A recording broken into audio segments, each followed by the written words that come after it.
Betul ya? Jadi statistika itu ilmu atau pengetahuan yang berhubungan dengan penyusunan data, penyajian data, penarikan kesimpulan. Tapi sebelum menarik kesimpulan pasti ada proses yang namanya olah atau analisis data gitu ya. Nah, tapi datanya mengenai suatu keseluruhan yang disebut populasi gitu ya, berdasarkan data yang ada pada bagian data yang disebut sampel. Paham nggak maksudnya? Jadi statistika itu biasanya digunakan untuk data yang sedikit, datanya sedikit, yang disebut sampel. Tapi nanti kesimpulannya menjadi general, jadi populasi. Paham nggak? Jadi misal seperti ini, saya datang ke sekolah, saya mau penelitian tuh. Misalnya penelitiannya tentang pembelajaran berbasis Kaizala, misalnya, untuk melihat kemampuan matematika siswa. Terus saya datang ke sekolah. Ketika saya datang ke sekolah, gitu ya, saya penelitiannya misalnya di kelas 7 SMP. Apakah semua kelas 7 SMP saya gunakan sebagai sampel orang-orangnya? Tidak kan? Pertama, SMP kelas 7 itu misalnya rombelnya banyak, ada 8 kelas ya. Kelas A, B, C, D, E, F, G, sampai H. Misal, kebayang. Satu kelas itu misalnya 30 orang. Kebayangkan 8 kali 30 orang berarti ada 240 siswa. SMP kelas 7 loh, kelas 7 doang. Kebayangkan? Kalau semua unsurnya saya ambil sampel sebagai penelitian saya, pertama saya butuh banyak tenaga. Kebayang ngajar 8 kelas, gitu ya. Kemudian saya juga butuh banyak waktu kan? Tidak mungkin dalam satu hari 8 kelas saya lakukan sendiri, enggak kan? Pasti dalam waktu berhari-hari. Kemudian untuk instrumennya misalnya fotokopi ini, fotokopi itu butuh biaya yang banyak juga ketika kita ambil sampel yang banyak. Nah, oleh karena itu ada yang namanya statistika. Caranya gimana? Saya cukup ngambil misalnya 2 kelas saja atau 1 kelas saja cukup. Saya ambil kelas A secara acak, misalnya kelas A dengan kelas D misal. Ya, A dengan D.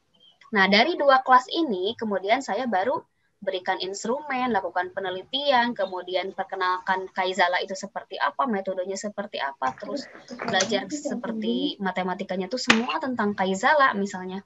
Termasuk materi-materi matematikanya dimasukkan ke dalam Kaizala dan seterusnya, misalnya selama kurang lebih 4 pertemuan atau 5 pertemuan, misal di kelas dari dua kelas itu. Nah, setelah itu dianalisis datanya, hasilnya, tesnya seperti apa, prosesnya seperti apa, nanti hasil akhirnya saya simpulkan bahwa seluruh siswa SMP kelas 7 di SMP itu, SMP A misalnya, ternyata belajar dengan Kaizala itu berhasil, sukses, misalnya bagus, bisa seperti itu. Karena kemampuan matematikanya meningkat. Nah, paham maksudnya? Saya hanya mengambil 2 kelompok kelas ya, yang sebanyak tadi 60 orang berarti, tapi saya generalisasi atau saya perumum hasilnya menjadi untuk 240 siswa. Nah, itulah kegunaan statistika. Jadi bisa menghemat tenaga, bisa menghemat waktu, dan bisa menghemat biaya, gitu ya.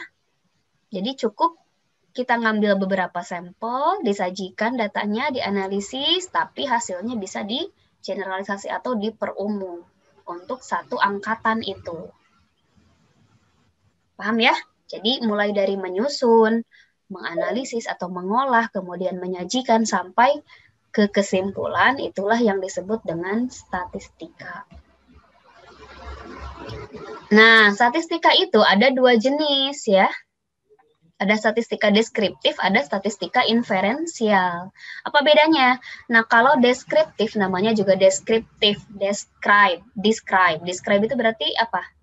Menggambarkan ya. Jadi statistika yang digunakan hanya untuk menggambarkan data saja. Cirinya dia ada penyusunan data dan ada penyajian data.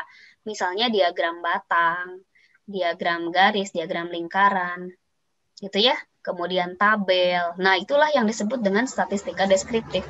Tabel persentase. Misalnya laki-laki di dalam kelas ini ada berapa orang, berapa persen. Nah, perempuan ada berapa orang, berapa persen. Itu namanya statistika deskriptif. Artinya hanya untuk mendeskripsikan saja. Di sekolah itu ada apa aja sih? Nah, itu kategori juga statistika deskriptif.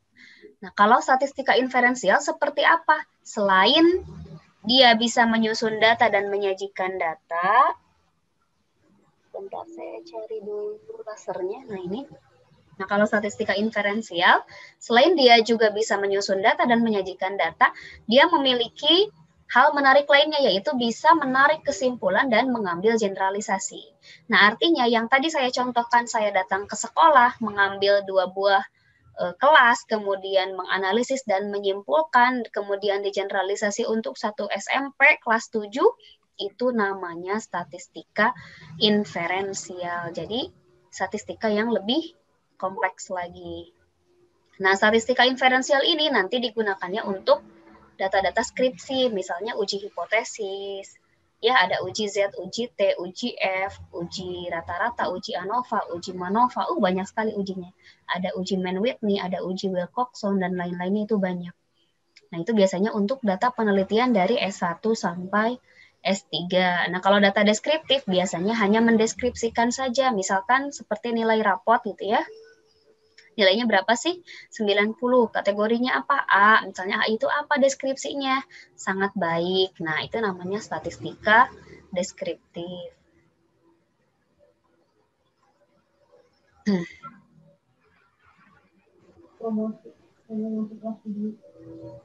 Oke, seperti itu ya. Nah, kemudian kita lanjut ke slide berikutnya. Sebentar, yang mana ya?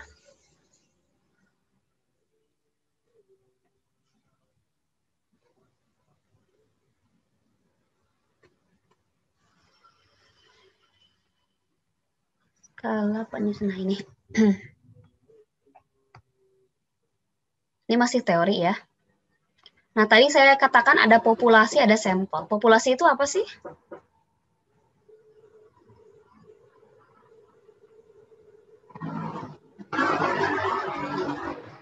Populasi itu apa?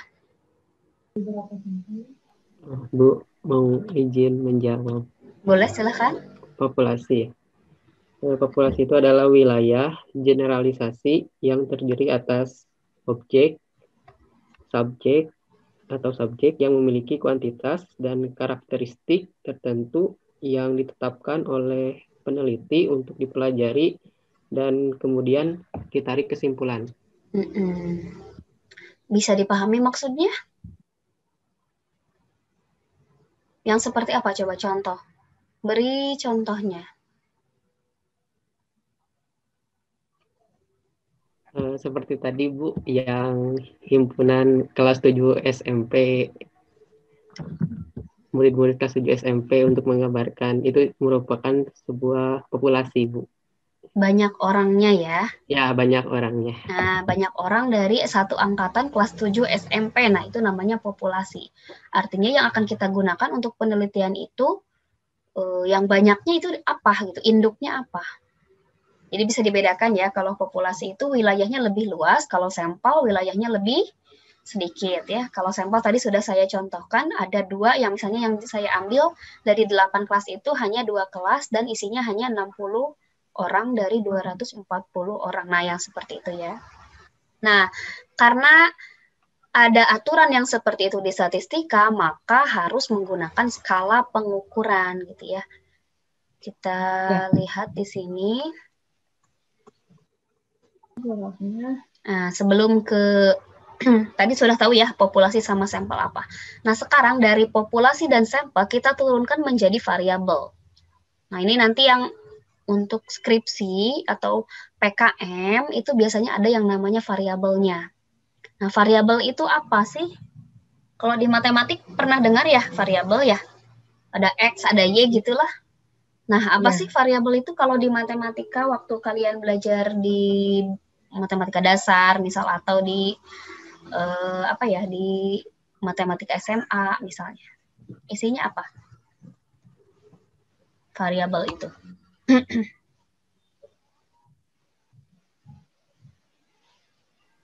Izin menjawab Bu. Boleh? Sesuatu yang belum diketahui dan ingin dicari tahu. Itu variabel kalau di matematika di SMA. Seperti apa? contohnya cari misalnya di aljabar kan Bu, 2x sama dengan 10 gitu. X Kalau sama X sama dengan dengan 10 udah 5. tahu dong X-nya 10. Iya. Enggak Bu, 2x sama dengan 10 Bu. 2x sama Nah, dengan misal 10. 2X sama dengan 10, berarti kan X-nya belum tahu berapa. Nah, itu baru Ya, dikatakan sebagai variabel, gitu ya. ya. Nah, itu tidak berbeda jauh karena memang rumusannya dari sana ya. Nah, kalau di sini tapi lebih ke arah masih betul tadi sesuatu hal yang belum diketahui betul, tapi di sini lebih spesifik cirinya. Yang pertama ada 3 ya, 3 ciri dari variabel. Yang pertama, variabel itu adalah konstruk atau sifat yang diteliti. Sifat, misal apa? Kemandirian belajar siswa, kan sifat ya. Kepercayaan diri siswa, sifat ya. Motivasi siswa. Nah, berarti konstruk-konstruk atau sifat yang akan kita teliti nanti ke siswa itu namanya variabel. Itu ya. Atau apalagi? Tinggi badan siswa. Saya mau tahu ada hubungan tidak tinggi badan dengan uang jajan misalnya. Itu ya. Nah, kemudian yang kedua, variabel itu cirinya sesuatu yang menggolongkan anggota kelompok ke dalam beberapa golongan. Contohnya apa? Golongan darah. Golongan darah itu berarti variabel. Kenapa? Karena semua orang di seluruh dunia digolongkan menjadi berapa golongan? 4 ya. Ada A, ada B, ada O, ada AB. Itu juga variabel. Berarti golongan darah termasuk kategori variabel. Kenapa? Karena menggolong-golongkan anggota-anggota ke dalam beberapa golongan. Apa lagi? Agama yang diakui di Indonesia. Ada berapa? Islam, Katolik, Kristennya 2 ya, Katolik, Protestan, Hindu, Buddha, Konghucu.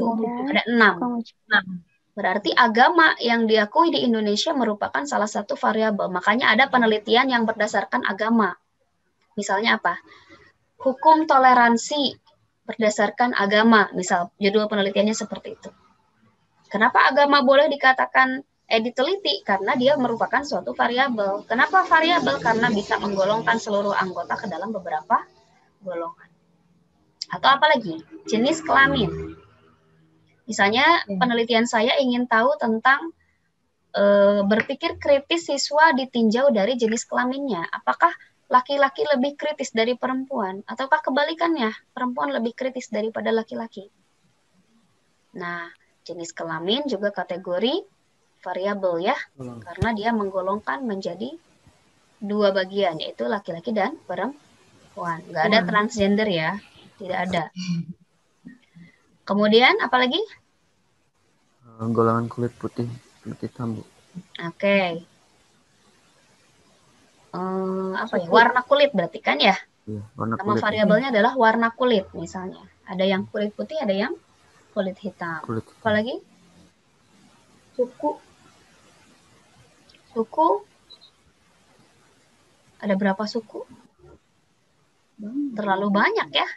Kalau terlalu banyak, bisa sih kita ambil yang paling sedikitnya. Misalnya beberapa suku di Pulau Jawa saja misalnya. Atau beberapa suku di Pulau Sumatera saja. Karena kalau dari Indonesia, terlalu banyak lah. Kemudian apalagi? Tingkat pendidikan dari PAUD sampai S3 ya. Itu juga merupakan variabel. Karena beda golongan kan ya? Nah, itu contoh dari variabel. Kemudian ciri variabel yang ketiga, sifat yang dapat memiliki berbagai nilai. Jadi nilainya banyak. Misalnya apa? Ukuran baju. Ukuran baju itu juga variabel. Ada S, ada M, ada L, ada XL, ada double XL, ada triple XL, ada 5L, ada dan sebagainya. Banyak ya. Atau ukuran sepatu. Kalau dewasa itu dari 36. Misal ya, sampai 40 berapa ya? 45 misal. Itu kan berarti nilainya banyak. Atau nilai ulangan harian, nilai ujian, Itu kan nilai dari 0 sampai 100 ya. Kalau skalanya 100. Kalau skalanya 10 dari 0 sampai 10. Itu juga banyak nilainya. Itu juga merupakan sebuah variabel. Paham ya? Jadi ciri variabel ada 3. Nanti ketika kalian menyusun skripsi itu kan pasti ditanya mana variabelnya. Ini, kenapa ini? Apakah dia termasuk ke dalam kategori ketiga ciri ini?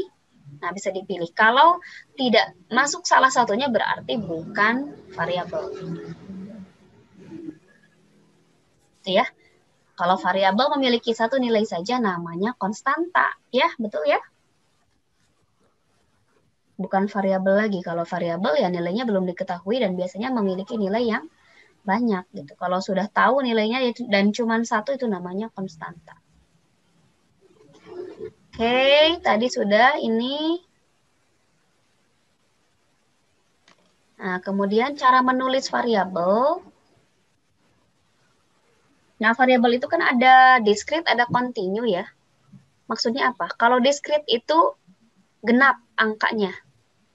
Kalau continue itu bisa pecahan, bisa desimal. Pokoknya semua bilangan real itu kategorinya continue. Kalau discrete itu hanya yang bulat saja. Misal apa? Cacah anak dalam keluarga. Keluarga itu ada yang tidak memiliki anak, berarti 0. Ada yang memiliki 1 anak, gitu ya. Ada yang memiliki 2 anak, 3 anak, 4 anak. Apakah pernah ada keluarga yang memiliki 1,5 anak? Tidak ada ya. Nah, berarti cacah anak atau jumlah anak dalam keluarga itu kategorinya variabel discrete. Karena jumlahnya selalu bulat, selalu genap. Tidak pernah ada yang koma-komanya. Kalau variabel continue itu yang anggotanya bilangan real. Misalnya apa? Berat badan 47,3 kilo gitu ya. 45,5 kilo gitu ya. Tinggi badan juga sebenarnya continue. Nggak ada tuh yang pas 170 cm, nggak ada. Coba aja perbesar pakai skala. Pasti ada mungkin komanya 0,01, mungkin komanya 0,5 gitu ya. Karena pengukurannya juga bukan discrete, tapi variabel continue. Paham maksudnya ya? Nah, variabel discrete itu contohnya apa? Jenis kelamin, agama, dan cacah anak.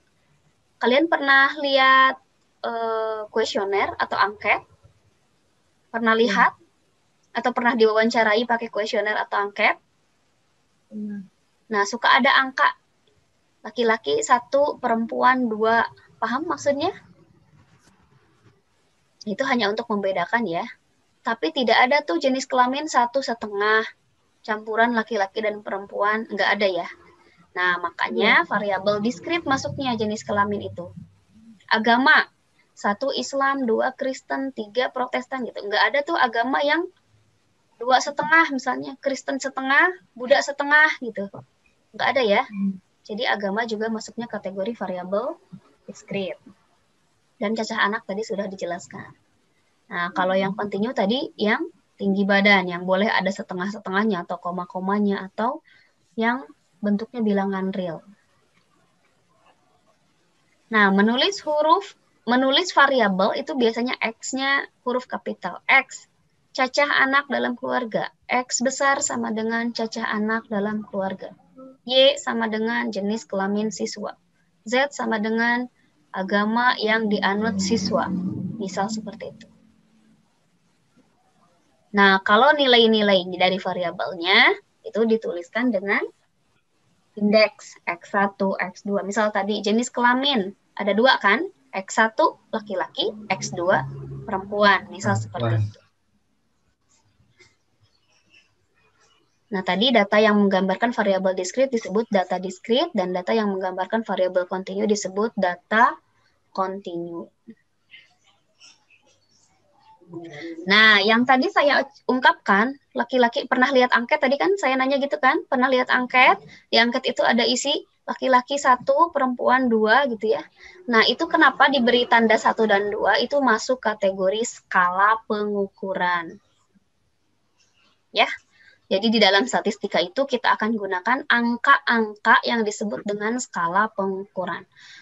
Ada berapa jenis? Ada 4 jenis ya skala pengukuran itu. Ada yang namanya nominal, ordinal, interval, dan rasio. Ini tidak boleh tertukar karena ini level. Kalau level itu apa? Kalau di sekolah mah sekelas gitu. Kelas paling rendah kelas 1 gitu kan ya. Kelas paling tinggi kelas 6. Nah, ini juga sama. Kelas paling rendah skala nominal, kelas yang paling tinggi skala rasio. Jadi tidak boleh tertukar. Nominal, ordinal, interval, rasio. Tidak boleh ditukar satupun gitu ya. Ya, kita bahas satu-satu. Nominal. Nominal. Skala nominal itu skala yang paling sederhana, yang paling rendah levelnya. Kenapa disebut skala nominal? Karena cirinya itu hanya ada ini, dapat dilakukan klasifikasi atau kategori pengamatan. Jadi maksudnya lambang bilangan di sini hanya sebagai label. Contoh tadi jenis kelamin, 1 laki-laki, 2 perempuan. Nah, 1 dan 2 di sini itu angkanya hanya sebagai pembeda atau sebagai label saja. Bukan berarti, 1 berarti ranking 1 dong laki-laki. Nah, bukan begitu. Jadi 1 dan 2 di sini maksudnya hanya membedakan saja, 1 untuk laki-laki, 2 untuk perempuan. Dan itu disebut skala nominal. Paham ya? Atau contoh yang lainnya, agama. Tadi agama itu ada Islam, 1, 2, Kristen, 3, Protestan gitu ya. 4, 5, sampai 6. Nah, angka di situ juga sebagai pembeda saja angkanya. Bukan berarti 1 ranking 1, 2 ranking 2, bukan begitu ya. Jadi hanya membedakan saja. Nah, kalau bilangan yang hanya digunakan sebagai pembeda saja, namanya skala nominal. Paham ya? Nah, berikutnya skala ordinal. Nah, kalau ordinal, 1 tingkat lebih tinggi dari nominal. Berarti dia memiliki fungsi skala nominal juga. Artinya angkanya digunakan sebagai pembeda. Tapi dia memiliki fungsi yang lain. Fungsi yang lainnya apa? Dapat diurutkan atau dapat dibuat peringkat. Contoh apa? Tingkat pendidikan. Tadi dari PAUD sampai S3, PAUD 1, 2, TK, 3, SD, misalnya 4, SMP, 5, SMA, 6, S1, 7, S2, 8, S3 misal. Nah, angka 1 di sini, selain sebagai angka 1 sampai 8 di sini, selain sebagai pembeda, dia juga sebagai peringkat ya. Makin tinggi angkanya, makin tinggi tingkat pendidikannya. Beda dong antara PAUD dengan S3 ya. 1 dengan 8 beda levelnya. 1 dengan 5 beda levelnya. Itu maksudnya. Jadi angka yang digunakan selain untuk membedakan, dia juga bisa mengurutkan atau meranking. Nah, itu namanya skala ordinal. Atau golongan PNS. 1 golongan 2A misalnya, 2 golongan 2B, 3 golongan 2C, dan seterusnya sampai eselon. Misal, nah berarti kan angka 1 sampai tak hingga itu juga kategori skala ordinal. Atau kalau diangket apa? Kalian suka menilai dosen ya? Menilai dosen ya dari skor 1 sampai 5. 1 buruk, 5 sangat baik. Beda dong antara nilai 1 dengan nilai 5, beda ya? Selain beda, itu juga berperingkat ya. 1 mah menggambarkan bahwa kinerja dosennya sangat buruk gitu ya. Tapi ketika kalian menilai 5 berarti kinerja dosennya sangat baik. Nah, itu kategori skala ordinal. Atau angket, misalnya kalian ngisi pertanyaan nih. Kalau di sekolah tuh suka ada survei gitu ya. Apakah Anda selalu sarapan pagi misalnya? 1 iya, misalnya 2 jarang, 3 sesekali, 4 tidak pernah misalnya. Ya beda antara 1 dengan 4. Nah, itu juga kategori skala ordinal. Paham ya? Nah, yang ketiga skala interval. 1 level lebih tinggi dari ordinal. Berarti dia memiliki fungsi skala nominal, memiliki fungsi skala ordinal. Artinya apa? Dia juga sebagai pembeda bilangannya, pembeda yang bisa diurutkan atau dibuat peringkat. Dan, nah ini, Pembeda dengan yang lainnya, dia merupakan nilai relatif hasil pengukuran. Relatif itu apa sih? Relatif itu tergantung kondisi dan situasi. Contoh skala interval itu apa? Nilai. Nilai ya, nilai belajar kalian atau prestasi belajar. Kan kalau nilai mah tergantung mood ya. Dosennya baik nih, dosennya pinter nih, dosennya saya suka nih, paham banget. Pasti nilainya bagus gak? Iya. Bagus ya. Tapi ini dosen gak pernah masuk sama sekali, ngerjain aja kerjaannya, tugas melulu, saya gak pernah ngerjain tugas juga. Kalian nilainya bagus apa jelek? Jelek. Nah, berarti kan relatif, tergantung situasi yang dihadapi. Dan itu biasanya kategori skala interval. Jadi nilai, prestasi, itu kategorinya kategori interval. Tapi nilai itu juga bisa diperingkat kan, ketika nilai 30 dengan nilai 50 beda loh Bu. Ya iyalah ya, beda ya. Bagusan mana? Ya bagusan yang nilai 50 misal seperti itu. Dan 30 dan 50 juga membedakan gitu. Jadi memiliki fungsi skala nominal dan memiliki fungsi skala ordinal. Oke, satu lagi adalah skala rasio. Nah, kalau skala rasio dia satu level lebih tinggi dari interval. Artinya dia juga bisa dibedakan angkanya, bisa diurutkan atau di ranking, kemudian bisa menunjukkan nilai relatif, tapi di sini ada nilai 0 yang mutlak dan bisa dibandingkan. Kalau interval tidak bisa dibandingkan, kalau rasio bisa dibandingkan. Maksudnya gimana? Saya punya uang 500 dengan uang 1.500, beda ya? 1.500 itu dengan 500 perbandingannya gimana? 3 berbanding 1. Artinya 1.500 itu 3 kali lipat dari uang 500 gitu kan ya? Tapi kalau nilai kamu 90 dengan nilai 45, apakah bisa dikategorikan kemampuan kamu itu 2 kali lipat dari nilai yang 45? Tidak kan? Enggak, karena dia relatif tadi. Mungkin lagi gak mood. Dan nolnya itu kalau di interval itu nolnya nggak mutlak. Nilai 0 apakah orangnya tidak ada? Ada siswa yang nilainya 0, apakah orangnya tidak ada? Ya ada orangnya, tapi dia gak paham sama sekali, jadi nilainya 0. Beda dengan di rasio. Tinggi badan 0, orangnya ada gak? Nggak ada ya. Pensil tingginya 0, pensilnya ada gak? Nggak ada. Nah, itu artinya dia memiliki nilai 0 yang mutlak. Artinya 0-nya benar-benar tidak ada. 0 itu menggambarkan hal yang tidak ada. Tapi kalau skala interval, nilai 0, orangnya mah ada, Bu. Hanya saja dia nggak paham tentang materi itu, dan dia nggak ngisi. Misalnya jadi hasilnya 0 deh, gitu.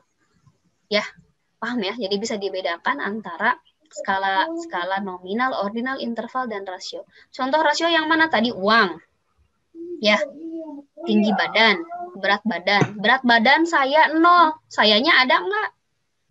Nggak ada berarti kan ya? Nggak ada. Tinggi badan 0, berarti orangnya juga nggak ada.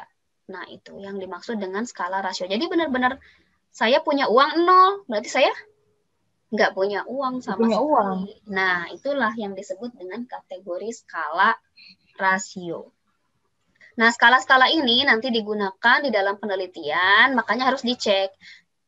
Karena kalau pakai software, analisis data itu beda skala, beda perlakuan, beda cara analisis datanya.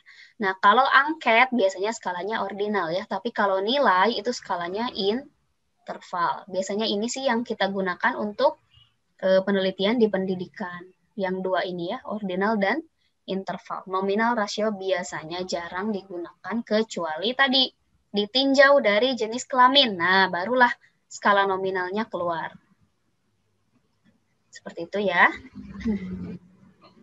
Nah, penyajian data berikutnya ada yang melalui tabel dan diagram. Ini sebetulnya tidak perlu saya bahas ya, karena nanti akan kita tugaskan di Excel. Tabel tahulah ya, tabel tahu kan? Yang ada barisnya dan yang ada kolomnya. Namanya disebut tabel baris kolom.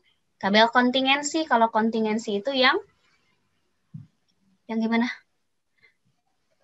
Yang ada bawah-bawah, yang ada, sebentar, ada di sini contohnya. Oh ya, ini sebelum ke contoh, ini ada aturan menulis tabel ya. Ini hati-hati ketika deskripsi banyak yang salah, padahal di dalam statistika dasarnya sudah dijelaskan. Judul tabel itu biasanya ditulis di atas tabel. Tabel 3.1, tabel berat badan siswa. Nah, judulnya tuh disimpannya di atas tabel, bukan di bawah tabel. Kesalahan-kesalahan kecil ini yang biasanya deskripsi muncul. Kemudian yang kedua harus mencantumkan apa yang ditabelkan ya. Jangan isi tabelnya itu tentang tinggi badan, tapi judulnya malah berat badan misalnya. Itu juga harus dicek. Kemudian kalau tabelnya ngambil dari sumber orang lain, dari buku orang lain, dari jurnal orang lain, itu harus ada sumbernya di bawahnya. Sumber google.com, sumber jurnal apa gitu. Kalau tidak ada berarti tabel itu dibuat oleh diri sendiri. Jadi hati-hati. Itu etika pembelajaran ya, etika dalam menulis karya tulis ilmiah atau yang disebut dengan plagiarisme itu. Kalau tidak mencantumkan sumber nanti kamu kena pasal plagiat.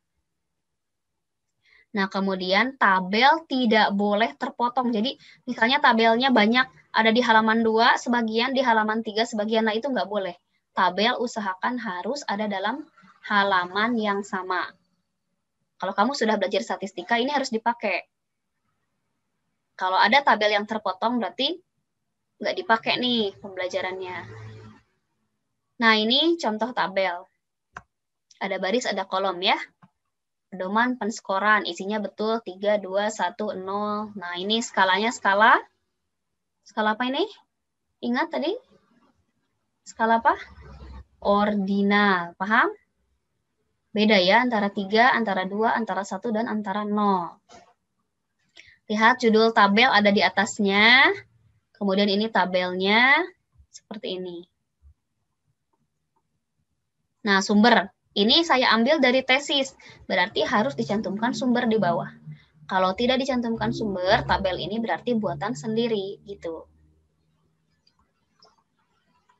Tabel baris kolom, ini yang seperti ini, ada baris, ada kolom saja. Cuman satu. Tuh, tabel ininya sumbernya Diknas 2002, judul selalu di atas. Gitu ya. Kemudian tabel kontingensi. Nah, kalau kontingensi ada yang seperti ini, kelas. Kelasnya itu ada 2, ada kelas eksperimen, ada kelas kontrol. Jadi dibagi-bagi. KAM itu kemampuan awal matematis siswa. Ada yang kemampuannya tinggi, ada yang kemampuannya sedang, ada yang kemampuannya rendah. Nah, ini yang disebut dengan kontingensi. Si variabelnya dibagi lagi. Ini kan kelas itu variabel. Ada kelas eksperimen, ada kelas kontrol. Kemampuan awal matematis juga variabel. Variabelnya ada 3, ada yang level tinggi, ada yang sedang, ada yang rendah. Nah, ini yang disebut dengan tabel kontingensi. Jadi ada pembagian faktornya. Kalau tabel distribusi frekuensi ini yang paling sering kalian lihat ketika pilkada kemarin ya. Pilkada, pilpres, pilgub, pilwalkot. Nah, pasti yang seperti ini. Ini mah gampang ya, di SMA juga sudah, ini nggak akan saya bahas. Frekuensi pasti ada turusnya dan ada jumlahnya. Yang seperti itu. Kalau relatif, ada persennya ya. Kali persennya. Kalau kumulatif, ada yang kurang dari, tinggal dijumlahkan saja. Yang kurang dari sama yang lebih dari, dijumlahkan saja gitu ya. Waktu SMA ini sudah, jadi tidak perlu dibahas lagi. Ini saya hanya memaparkan contoh-contoh saja. Nanti yang akan kita gunakan ya yang akan digunakan di skripsi saja. Buat apa? Yang tidak digunakan ya tidak perlu. Kemudian dalam diagram. Nah, tadi tabel sudah, sekarang diagram. Diagram, kalau diagram itu kenapa lebih menarik ya daripada tabel? Karena kan ada gambar-gambarnya, ada unsur warna-warninya, dan kemudian mudah dibacanya biasanya. Kemudian Ada diagramnya, diagram garis, diagram batang, diagram lingkaran, diagram histogram, dan diagram poligon frekuensi ya. Nah, yang belum kalian tahu mungkin diagram batang daun. Pernah dengar? Belum ya? Diagram batang daun tuh yang, nah ini. Ini batangnya, ini daunnya. Ini batang. Misal seperti ini. Ini ada data nih. Sebelumnya, nih ada data. Kalian diminta disusun. Coba susun dari yang terkecil sampai yang terbesar atau dari yang terbesar sampai yang terkecil. Nah, kalau manual itu kan susah ya. Jadi, solusinya ada yang namanya diagram batang daun. Caranya gimana? Caranya, jadi nggak perlu ini. Tinggal dicek saja. Batang itu berarti puluhannya, daun itu berarti satuannya. Ini kan puluhannya mulai dari 5, 6, 7, 8 gitu kan? Iya. 5, 6, 7, 8. Nah, kalian tinggal tulis 5, 6, 7, 8 ke atas. Nah, caranya kita tinggal susun 6, 2. Berarti 6, 2. 7, 8, 7, 8. 7, 0, 7, 0. Terus aja ke sampingnya. 5, 8, 5, 8. 6, 5, 6, 5 ke samping. Jadi yang sebelah kiri dulu yang ditulis. Kenapa? Karena masih acak-acakan. Nah, yang sebelah kanan nanti, yang sebelah kiri ini disusun dari yang paling kecil sampai yang paling tinggi. Ini kan coba lihat, 58, 54, 59, 54, 51 gitu kan ya. Ini kan nggak nyusun. Supaya nyusun berarti simpan di kanannya 1 gitu kan. 4, 4, 6, 8, 9, 9, 9. Jadi hasil susunannya adalah ini 51, 54, 54, 56, 58, 59-nya ada 3. Gitu maksudnya. Dan ini lebih cepat daripada nyusun langsung seperti ini. Jadi diagram batang daun lah solusinya ketika data harus disusun berdasarkan yang tertinggi sampai yang terendah atau yang terendah sampai yang tertinggi. Boleh dibalik? Boleh. Terserah kebutuhan. 8-nya di bawah, 7, 6, 5 boleh. Terserah kebutuhan. Kalau ini mungkin mintanya dari yang paling atas sampai yang paling bawah. Ada juga yang paling bawah sampai yang paling atas. Silahkan. Paham ya? Nah, kemudian diagram garis. Kalau diagram garis itu untuk apa sih? Data yang kontinu ya kalau diagram garis. Nah, artinya tidak pernah berhenti datanya. Misal berat badan bayi. Berat badan dalam 1 detik, dalam 1 menit itu tidak pernah berhenti. Selalu ada. Jadi pakainya diagram garis. Tapi kalau berhenti-berhenti misalnya bulan pertama seperti penjualan misalnya. Bulan pertama penjualannya cuma 30, bulan kedua penjualannya 35 dan seterusnya. Ini tidak ada garisnya, boleh. Karena berhenti-berhenti. Tapi kalau berat badan, tinggi badan itu kan setiap detik, setiap menit selama kita hidup ya tidak akan pernah berhenti, terus saja.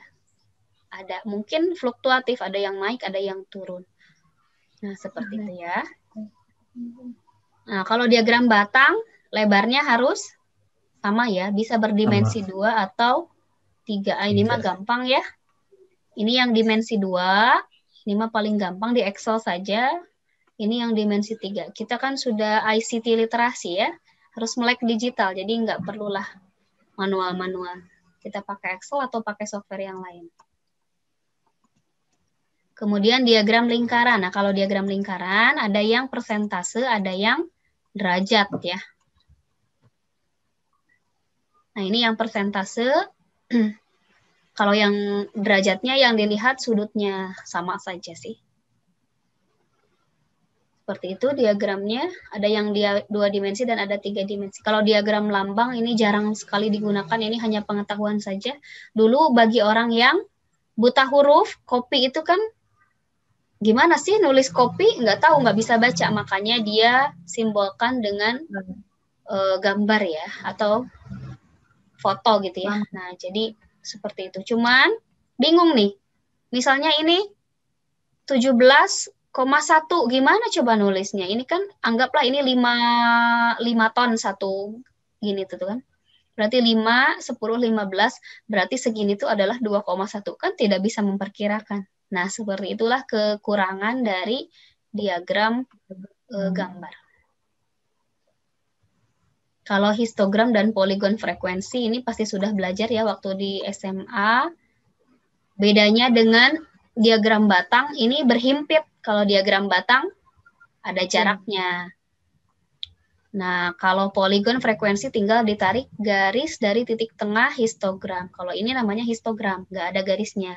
Kalau kita ambil garis di tengah-tengahnya, namanya poligon frekuensi.